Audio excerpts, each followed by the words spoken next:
Au sommaire, direction la Bourgogne pour l'appellation Saint-Aubin, le domaine Vincent Prunier, un petit objet très pratique et pour finir mon coup de cœur en Alsace, un très joli Riesling. Ça, c'est un magnifique sommaire et nous partons de suite en Côte-de-Beaune. En Côte-de-Beaune, je vous ai ramené une grande carte, la grande carte de la Côte-de-Beaune pour l'appellation Saint-Aubin. Donc on est au sud de la Côte-de-Beaune, entre Puligny-Montrachet et Chassagne-Montrachet. Voici le petit village de Saint-Aubin. Ouais. Voilà.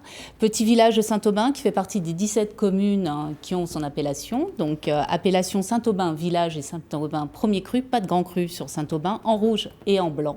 Voilà, dans cette région-là, il n'y a que des petites merveilles, on a bien. Enfin, il y en a beaucoup. Il y a beaucoup de merveilles, effectivement. L'emplacement est dans une combe. C'est quoi une combe? Alors, une combe, on peut traduire ça soit par une petite vallée ou soit par un ravin. La combe va créer un plissement à l'intérieur d'un relief, mais également un microclimat qui va canaliser les vents frais qui viennent des plateaux et donc du coup favoriser la maturité des raisins. À Saint-Aubin, c'est un vignoble qui, en plus, en coteaux, a une excellente exposition, une double exposition, les meilleurs sud-ouest et sud-est. Ça, c'est les images qu'on découvre actuellement. Exactement, de la Bourgogne et des fameux Pinot Noirs. Alors, Saint-Aubin a également une particularité, quelle est-elle? Alors, sur les 160 hectares, il y a 122 hectares qui sont classés en premier cru. Alors, habituellement, vous avez plus de villages que de premier cru. Ça donne déjà la qualité du vignoble. C'est plus un vignoble qui est situé vers la Côte des Blancs, comme on disait, Puligny, Montrachet et Chassagne. Malgré tout, il y a du rouge, peu, 35 hectares, mais 22 hectares sont classés en Saint-Aubin premier cru. Donc ça, c'est une vraie particularité, une rareté également de la Bourgogne. Et autre petite anecdote, sur Saint-Aubin, vous avez le fameux hameau du Gamay. En fait, c'est l'origine du fameux cépage Gamay qui se situe maintenant en Beaujolais, mais à l'origine, c'est un cépage bourguignon qui a été chassé par le duc de Bourgogne pour se retrouver dans le sud, voilà.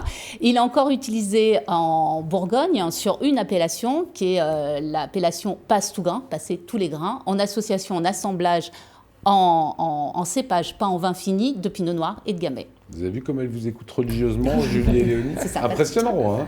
Voilà, c'est une vraie culture. Vous aimez le vin, Jean-Gabriel? J'en consomme, oui. Avec modération, c'est évidemment la phrase... J'allais dire je préfère le rhum, forcément. Oui, mais ça c'est culturel peut-être. Oui. Un domaine à nous conseiller sur Saint-Aubin? Alors le domaine, c'est le domaine Vincent Prunier. L'appellation, c'est Saint-Aubin premier cru qui s'appelle les Combes, justement, on parlait des Combes. C'est un 2016, la robe, elle est rubis d'une belle brillance, le nez très expressif sur des notes de cassis, de cerise, de réglisse, également légèrement cacaoté, un peu torréfié. En bouche, c'est un vin qui est plein de charme, qui est justement un vin plein, gourmand, sur le fruit. Les tanins sont fondus dans la matière, donc il n'y a pas du tout d'astringence. L'élevage est très bien maîtrisé, donc vous avez vraiment le côté toasté. Très joli potentiel de garde à 15 ans, une longueur en bouche remarquable. C'est vraiment, en plus, un excellent rapport qualité-prix pour le type de vin de Bourgogne que j'ai entre les mains. Voilà, il n'y a que Valérie Zagou qui peut dire qu'il y a un petit côté toasté. Voilà, j'entends des expressions absolument délicieuses toujours avec vous.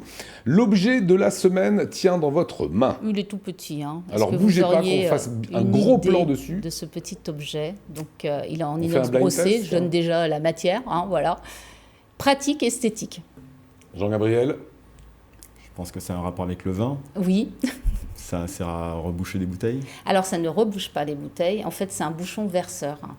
Il a une petite... à l'intérieur, vous avez un peu de caoutchouc. En fait, il se clipse. Bon, il faut enlever la capsule, évidemment. Allez-y. Pas du tout. Vous n'aurez pas ce plaisir. Voilà, rapprochez-la. Donc, vous enlevez la capsule, vous débouchez le vin et vous clipsez. Donc après, ça vous permet de servir sans tacher la superbe un peu blanche pendant les fêtes, par exemple. Le côté plus évasé en haut. Oui, bien sûr. Il se clipse de cette manière. L'avantage, c'est qu'il s'adapte à tout le type de goulot de bouteille sur des 75 centilitres. Ça se lave très facilement et c'est assez esthétique. Et ça goûte plus. Oui. C'est le vrai avantage. Julie? Oui, c'est à retenir. Voilà, c'est à retenir. Retour en Alsace, c'est un vrai coup de cœur, m'avez-vous dit? Ah oui, tout à fait. Donc là, on est sur un Riesling, on est sur un 2013. Le domaine, c'est Joseph Catin. Le nom de la cuvée, c'est pur de roche et il porte admirablement bien son nom. Un nez très ouvert sur des fleurs, également des agrumes, des fruits blancs, un peu d'épices, une très belle minéralité. En bouche, c'est un vin qui a énormément de vivacité. C'est un vin qui est pur, qui est droit, une jolie salinité. Un vin remarquable, potentiel de garde incroyable, au moins 30 ans. Ouf. Très, très joli. On est dans les très grands vins blancs d'Alsace. Il n'est pas classé Grand Cru, mais c'est une sélection parcellaire. C'est vraiment une jolie pépite pour les amateurs de grand Riesling à avoir en cave. Voilà, et vous savez qu'on parle souvent d'argent. On vous a demandé tout à l'heure, Julie et Oni, combien coûtaient les repas à domicile. Idem pour les vins, pour qu'on ait une approche. Alors, le Savigny-les-Beaunes, on est dans les 22 €, ce qui est un excellent rapport qualité-prix pour un Savigny, pour un Saint-Aubin premier cru, c'était pas un Savigny. Et le Riesling, là, on est dans les 16 €. 16 €. Voilà. Pour un vin qui est un vin de garde. Un vin de garde. Vous avez dit quasiment une trentaine d'années. Oui, une trentaine d'années. Bon, ça dépend des millésimes, mais oui, ce type de vin peut aller jusqu'à 30 ans. On accompagne de quoi ce petit vin blanc? Turbo, sushi, Saint-Pierre. Et avec le Saint-Aubin premier cru, la truffe qui est bientôt de saison, c'est parfait.